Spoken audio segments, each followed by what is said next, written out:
Imaginez un projet transdisciplinaire autour de l'Islande, associant la physique-chimie, les sciences naturelles et l'anglais. C'est le pari que s'étaient lancés 3 enseignants du collège Gustave Courbet à Romainville.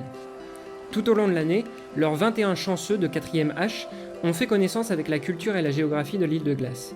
Ils ont notamment étudié la formation géologique des volcans et découvert la mythologie nordique.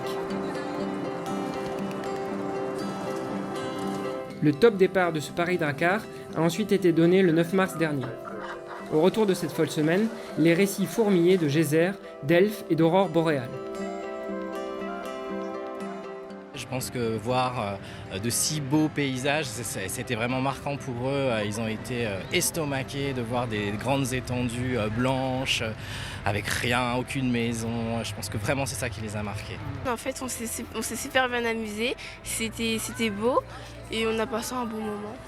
On a vu des geysers, mais on n'a pas vu des baleines malheureusement, mais on a vu des phoques, au moins, c'est déjà ça. C'était très bien, on a eu quelques problèmes avec le temps, mais on s'est bien amusé. On a observé des geysers qui pouvaient aller jusqu'à 20 mètres de haut. Et après, il y a eu les blizzards qui étaient aussi très impressionnants, dans le sens où ils pouvaient bloquer complètement la circulation en quelques minutes. C'était vraiment magnifique, vraiment on a fait pas mal de choses, on s'est vraiment amusé. Puis il y avait une bonne ambiance dans la classe et vraiment on a fait de belles découvertes. C'était vraiment une expérience à vivre en tout cas. On a communiqué un peu entre nous et puis on a échangé pas mal de choses. Et c'était vraiment aussi très sympathique de les rencontrer. C'était assez extraordinaire. On a vu mais on a aussi entendu beaucoup d'histoires. Et notamment que les Islandais sont persuadés qu'il y a des elfes qui vivent dans des rochers et qu'ils ont construit des immeubles autour des rochers pour pas pour pas déranger les elfes parce que c'est mauvais que les elfes vont leur lancer un châtiment. C'était différent que ce que je l'imaginais. Les photos que j'avais vues, c'était des grandes vallées vertes, là c'est des grandes vallées blanches. On a rencontré des élèves qui sont dans une école et qui apprennent le français.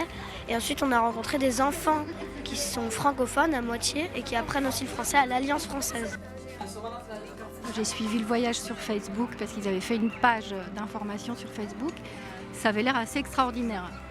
Voilà. Puis là, il n'arrête pas de raconter depuis qu'ils sont arrivés. Et il a plein de choses à dire.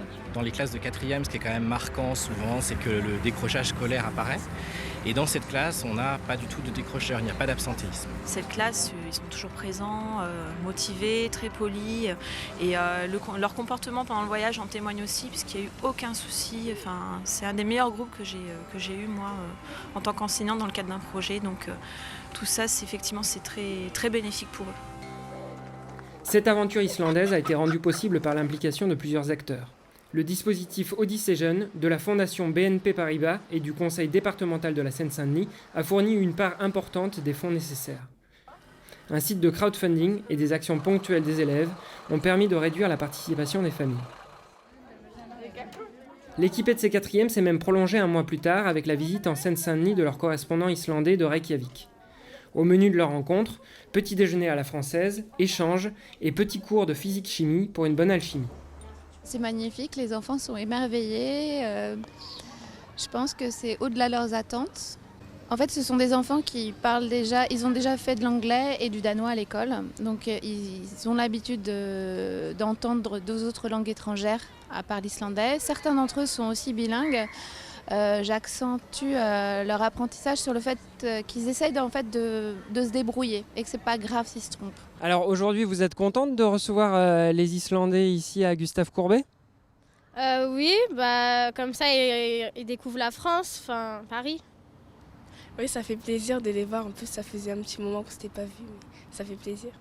We are very excited and it's very beautiful. We have already seen a lot of things and I personally think it's very beautiful.